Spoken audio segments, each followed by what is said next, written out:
కానీ హైదరాబాద్కి ఆపేవాళ్ళు నీటి లేరు. కానీ వెంకట్రావు గారు ఆపేవాళ్ళు లేరు. దానికి సంబంధించిన ఇన్ఫ్రాస్ట్రక్చర్ అన్ని డెవలప్ చేస్తున్నారు, వనరులు కూడా ఉన్నాయి. కానీ కేంద్రంలో ఉండేటువంటి నరేంద్ర మోడీ ప్రభుత్వం జగన్మోహన్ రెడ్డిని గనక అరెస్ట్ చేయకుండా ఉంటే, జగన్మోహన్ రెడ్డి ఉన్నంత కాలం అభివృద్ధి అనేది సాధ్యం కాదు, పెట్టుబడిదారులు రారు అనేటువంటి అభిప్రాయం ఉంది. దానికి ఏం చెప్తారు? ఇప్పుడు జరుగుతున్న చర్చలు ఏంటంటే వైఎస్ఆర్సీపీ పార్టీలో నాయకులందరూ రాజీనామా చేస్తున్నారు, చేసి వదిలేసి వెళ్ళిపోతున్నారు ఒక్కొక్కరుగా. వాళ్ళు గమ్యం ఏంటంటే ఈ పార్టీ ఉండదు, వైఎస్ఆర్సీపీ పార్టీ జెండా పీకేస్తారు, కాంగ్రెస్ పార్టీలో చేరడానికి సిద్ధమవుతున్నారు. కాస్తో కూస్తో ఇంతో అంతో పోటీ ఇచ్చేది వచ్చే ఎన్నికల నాటికి వైఎస్ఆర్సీపీ పార్టీ ఉండదు, ఉండేది కాంగ్రెస్ పార్టీ. తెలుగు తల్లి మీద గొడ్డలు పెట్టి నిలువున చీల్చి నరికేసి రెండు ముక్కలు చేసిన కాంగ్రెస్ పార్టీ ఓట్లు వేయరు మన వాళ్ళు. ఈ తరం వాళ్ళు వేయరు. రాబోయే 50 సంవత్సరాల వరకు కాంగ్రెస్ పార్టీ అమ్మో తెలుగు తల్లిని నిలువున చీల్చి నరికేసింది వీళ్ళే కదా, వీళ్ళకెందుకు ఓట్లు వేస్తామంటారు తెలుగువాడు. కనుక ప్రతిపక్షం అంటే బలహీనమైన ప్రతిపక్షం కాంగ్రెస్ పార్టీ, అంతేగాని ఇంకా అసలు ప్రతిపక్షం ఉండదు. కమ్యూనిస్టులు కూడా పరోక్షంగా చంద్రబాబు నాయుడినే మద్దతు ఇస్తారు. చంద్రబాబు నాయుడికి కమ్యూనిస్టులకి బీజేపీతో ఉన్నంత మాత్రాన కమ్యూనిస్టులు దూరం కాలేదు. ఆయన చంద్రబాబు నాయుడు సెక్యులర్ భావాలతో క్రిస్టియన్లను, ముస్లింలను, కమ్యూనిస్టులను ఆయన వెంట తీసుకుని వెళుతూ అందరూ కావాలి, నేను కొందరి వాడిని కాదు, ఒక మతం వాడిని కాదు, అది బీజేపీ వాళ్ళ సిద్ధాంతం, నా సిద్ధాంతం కలిసి ఉండాలని వెళ్తున్నాడు కనుక కమ్యూనిస్టులు కూడా చాలా ఆనందంగా ఉన్నారు. చేనేరగడైపోయింది ఆంధ్రప్రదేశ్ రాష్ట్రానికి. చంద్రబాబు నాయుడు అతని యొక్క వ్యక్తిత్వం కానీ ఆయన క్యారెక్టర్ కానీ నేను దగ్గరగా ఉండి 15 సంవత్సరాలు చూశాను. అలాంటి వ్యక్తులు ఉండరు. ఆయన ముఖ్యమంత్రి అయినా ఆయన ఇచ్చే గౌరవం, ఈయన దగ్గర చేతులు కట్టుకొని నిలబడాలి, ఎవరు మంత్రులు చేతులు కట్టుకొని నిలబడాలి, సిగ్గు. అలా చేయడు ఎప్పుడు కూడా. చంద్రబాబు నాయుడు గౌరవంగా కూర్చోబెడతాడు. వెళ్ళిన వాళ్ళకి డ్రై ఫ్రూట్సో, టిఫినో, టీనో, కాఫీనో, మజ్జిగో ఇస్తాడు. అసలు ఆయన ఇచ్చే గౌరవము, నేను ముఖ్యమంత్రి హోదాలో ఇంకా ఇతర ముఖ్యమంత్రి, నేను 15 మంది ముఖ్యమంత్రులు చూశాను, చంద్రబాబు నాయుడు లాంటి ముఖ్యమంత్రులు ఉండరు. ఈ జగన్కి సూపర్ అహంభావం అయితే ఆ రాజశేఖర రెడ్డి గారు కూడా కొంత రాయలసీమ సంస్కృతి, కొంత అహంభావం ఆయనకి ఉంది. చంద్రబాబు నాయుడు ఆయన యొక్క మనస్తత్వం, ఆయన ప్రవర్తన, ఆయన క్యారెక్టరు ఎగ్జంప్లరీ క్యారెక్టర్. ఎవరితో ఎలా మెసకాలో, పేదవాడితో, పేదవాడి యొక్క బాధలను అర్థం చేసుకోవడంలో ఆయనకంటే వేరే వ్యక్తి లేడు. మొన్న 3 గంటలు నిలబడి ఆ వయసులో 5,000 మంది దరఖాస్తులు తీసుకున్నాడు. మరి ఆయన తపన చూడండి. మరీ ముఖ్యంగా ఈ 5 ఏళ్ల దుష్ట పాలన చూసిన తర్వాత 53 రోజుల జైలు అనుభవించిన తర్వాత చంద్రబాబు నాయుడు ఈ రోజున మారిన చంద్రబాబు నాయుడు. అసలు మొదటి 3 సంవత్సరాల్లో టర్మ్లో ఉన్న చంద్రబాబు నాయుడు కాదు. నేనే ఆశ్చర్యపోతున్నాను. నిన్న కలెక్టర్ల కాన్ఫరెన్స్ చూస్తే నాకు ఆశ్చర్యం కలిగేది. నేను ప్రతి కలెక్టర్ల కాన్ఫరెన్స్ కూర్చున్నా, చూశా. ఆయన ప్రవర్తన, ఆయన పద్ధతి పూర్తిగా మారిపోయింది. ఇంతకుముందు అంతా అధికారులు నెత్తి మీద పెట్టుకునేవాడు, వాళ్ళ అధికారులు నెత్తి మీద పెట్టుకోవట్లేదు. ఇప్పుడు పూర్తిగా పొలిటికల్ గవర్నెన్స్, రాజకీయ పరిపాలన రంగ ప్రవేశం చేసింది. అధికారులు ఏదో వచ్చి ఆయన మొలక చెట్టు ఎక్కించడానికి, ఆయన యొక్క మెప్పు పొందడానికి, ఆహా ఓహో నీ అంతటి వాడు లేడని చెప్తుంటే అవన్నీ ఆపోయా, సబ్జెక్ట్ చెప్పు అంటున్నాడు.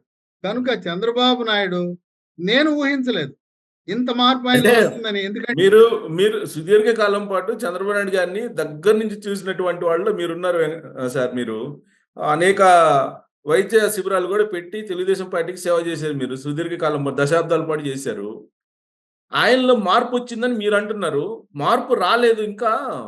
ఇప్పటికి కూడా తెలుగుదేశం పార్టీ వాళ్ళ మీద దాడులు జరుగుతున్నాయి. కానీ వైఎస్ఆర్ కాంగ్రెస్ పార్టీ వాళ్ళే ఇప్పటికి కూడా పైచేయిగా ఉన్నారు అని చెప్పి అంటారు. వాళ్ళకేం చెప్తారు? అది వాస్తవం కాదు. నేను పార్టీ ఓడిపోయిన తర్వాత 2004 నుంచి 14 వరకు ఉంటా. పార్టీ గెలిచిన తర్వాత 14 నుంచి 19 వరకు ఉన్న దగ్గరగా చూశాను. ఈ రోజు కూడా చంద్రబాబు నాయుడు దగ్గరికి అపాయింట్మెంట్ ఇంటర్వ్యూ లేకుండా కలుస్తాను. ఆయన యొక్క మనస్తత్వం, ఆయన గుణగణాలు, పైగా అంత దగ్గరగా మా బృందము అమెరికా వెళ్ళాం, 8 వారాలు తిరిగాం.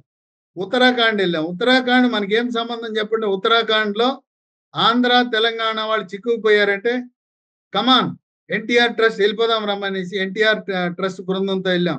ఆయన 2 వారాలు ఉత్తరాఖండ్ లో ఉండి స్వయంగా అక్కడ మరి వాళ్ళకి కావాల్సిన సహాయ పునరావాస కార్యక్రమాలు చేపట్టాడు.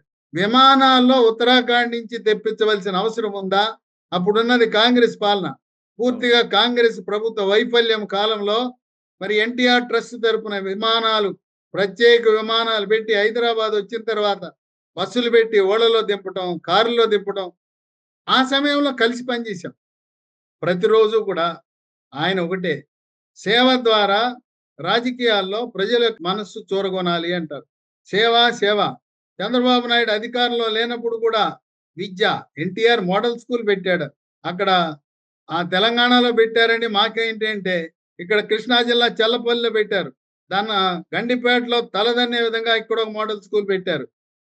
పిల్లలు ఎవరు హత్య గావించబడిన, ఎక్కడ మన పులివెందల, మరి అట్లాగే అనంతపురం జిల్లాలో పెనుగొండలో హత్య గావించిన, హింసకు గురైన వాళ్ళు, నక్సలైట్ల హింసకు గురైన వాళ్ళు, తల్లి తండ్రిని కోల్పోతే నేనే ఉన్నాను, నేనే తండ్రిని, నేనే తల్లి అన్నట్టు వాళ్ళకి చదువులు ఇచ్చి, ఎంతవరకు చదువుకుంటే అంతవరకు చదివించి ప్రయోజకులు చేశాడు విద్య. అలాగే వైద్యం. తర్వాత ఈరోజు 108 అంబులెన్సులు అన్నారు. అది ఎవరి ఆలోచన? చంద్రబాబు నాయుడు అధికారంలో లేనప్పుడు అలాంటి 108 అంబులెన్సులు పార్టీ తరపున ఒక 50 నియోజకవర్గాల్లో తిప్పాం, క్యాంపులు నిర్వహించాం. దాన్ని చూసి రాజశేఖర రెడ్డి ప్రభుత్వం తరపున ప్రభుత్వ డబ్బుతో చేస్తున్నాడు. అలా ఎన్ని వైద్య శిబిరాలు, చికెన్ గున్యా, మరి అతిసార వ్యాధి, అట్లా కర్నూలు, మహబూబ్ నగర్ జిల్లాలో వరదలు వస్తే సాయం చేసింది ఎవరు? ప్రభుత్వం అరకొర సహాయం. ఈయన వెళ్ళి అక్కడ ఉండి అక్కడ ఎన్టీఆర్ ట్రస్ట్ తరపున. అట్లాగే పిల్లలు చలికాలంలో డిసెంబర్లో వణిగిపోతున్నారని పత్రికల్లో వార్తా కథనాలు వస్తే స్పందించింది ఎవరు? ఆనాడు కాంగ్రెస్ ప్రభుత్వం స్పందించలా. రాజశేఖర రెడ్డి ప్రభుత్వం స్పందించకపోతే చంద్రబాబు నాయుడు దుప్పట్లు కొని ఎన్టీఆర్ ట్రస్ట్ భవన్ ద్వారా, ఎన్టీఆర్ ట్రస్ట్ ద్వారా అన్ని నియోజకవర్గాల్లో పంపిణీ చేసింది ఎవరు? ఇది అవసరమా? అధికారంలో లేకపోయినా సేవ చేసే మహానుభావుడు ఆయన. సేవ అంటే చాలా ఇష్టం. విద్య, వైద్యం, స్వయం ఉపాధి. స్వయం ఉపాధి కోసం ఆయన పెద్ద పెద్ద కంపెనీల్లో మరి వాళ్ళని పంపించి ఎంటర్‌ప్రెన్యూర్‌లుగా తయారు చేయాలి. ప్రతి ఆంధ్రవాడు ఎంటర్‌ప్రెన్యూర్ కావాలి. ఇవాళ ఆంధ్రప్రదేశ్‌లో ఇంతమంది వచ్చారే, ఇప్పుడు జీవీకేలు, జీఎంఆర్‌లు ఎక్కడి నుంచి వచ్చారు? చంద్రబాబు నాయుడు ప్రోత్సహించబట్టే జీవీకేలు వచ్చారు, జీఎంఆర్‌లు వచ్చారు. లేకపోతే ఎక్కడి నుంచి వస్తారండి? మన గర్వకారణం కదా. భారతదేశంలో బొంబాయి వెళ్తే మనవాళ్ళు ఎయిర్‌పోర్ట్‌లో, ఢిల్లీ వెళ్తే మనవాళ్ళు, మరి ఇక్కడ భోగాపురం ఎయిర్‌పోర్టు, రాబోయే కాలంలో విజయవాడ, తిరుపతి, రాజమండ్రిలో కూడా మనవాళ్ళే. ఎక్కడ చూసినా ఇవాళ మౌలిక రంగంలో ఈ మెగా ఆయన ఉన్నాడు. ఆ మెగా ఆయన ఎక్కడి నుంచి వచ్చాడండి? చిన్న దశ నుంచి. ఇవాళ మెగా అనేది దేశంలో అన్ని రాష్ట్రాల్లో ఉన్నాడు. ప్రపంచ దేశాలు, గల్ఫ్ దేశాలకు వెళ్ళాడు. ఎవరు మెగా ఆయన? మా కృష్ణా జిల్లాలో గుడ్లవల్లేరు మండలంలో ఒక చిన్న కుగ్రామం డోగిపరి నుంచి వచ్చాడు. ఒకానొకప్పుడు ఆయనకి ఉపాధే కష్టంగా ఉన్న పరిస్థితుల నుంచి వాళ్ళ పెద్ద కంపెనీ అయింది. ఈ కంపెనీలను ప్రోత్సహించింది ఎవరు? ఇప్పుడు ఇప్పుడు సార్ ఇక్కడ ఎలాగో కంపెనీల ప్రస్తావన వచ్చింది కాబట్టి చంద్రబాబు నాయుడు గారు ఏమో కంపెనీలను ప్రోత్సహించి సత్యం లాంటి కంపెనీలను ప్రోత్సహిస్తే, ఇప్పుడు ఇన్ఫోసిస్ లాంటి కంపెనీల మీద జగన్మోహన్ రెడ్డి కన్నుబడింది. అప్పుడేమో సత్యం కంప్యూటర్స్ మీద రాజశేఖర రెడ్డి ప్రభావం పడింది. ఇప్పుడేమో ఇన్ఫోసిస్ మీద జగన్మోహన్ రెడ్డి ప్రభావం పడింది అని న్యూస్ వస్తుంది. దాంట్లో నిజం ఉందా? అసలు జగన్మోహన్ రెడ్డి ముఖ్యమంత్రిగా ఉన్నప్పుడు ఆయన రివర్స్ గేర్ వేశాడు, రివర్స్ టెండర్లు అన్నాడు, అంతా రివర్స్ అన్నాడు.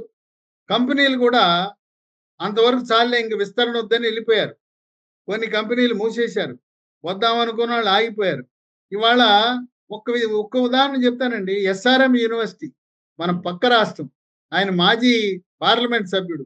జగన్మోహన్ రెడ్డి ఉన్నప్పుడు దేవుడా ఎందుకు వచ్చామా అని అనుకున్నాడు ఆయన. పాప మహానుభావుడు చంద్రబాబు నాయుడు రమ్మన్నాడు, వచ్చాను, ఎస్ఆర్ఎం యూనివర్సిటీ పెట్టాను, బ్రహ్మాండమైన యూనివర్సిటీ పెట్టి కట్టానని 12,000 మంది విద్యార్థులు ఉన్నారు. 5 ఏళ్ళు ఆయన చీకటి రాత్రుల్లా బాధపడుతూ నడిపాడు. ఇవాళ అయ్యా మీరు 100 ఎకరాలు భూమి ఇచ్చారు, 12,000 మంది విద్యార్థులు ఉన్నారు, మరో 200 ఎకరాలు ఇచ్చారంటే 1000 పడకలతో సూపర్ స్పెషాలిటీ హాస్పిటల్ కడతా, మెడికల్ కాలేజ్ కడతా, డెంటల్ కాలేజ్ కడతా, తర్వాత ఎక్కడా లేని విధంగా స్కిల్ అకాడమీ పెడతా, తర్వాత ఆర్టిఫిషియల్ ఇంటెలిజెన్స్ యూనివర్సిటీ పెడతా, అట్లాగే ఇండస్ట్రియల్ రీసెర్చ్ పార్క్ పెడతానని ఎందుకు వచ్చాడండి?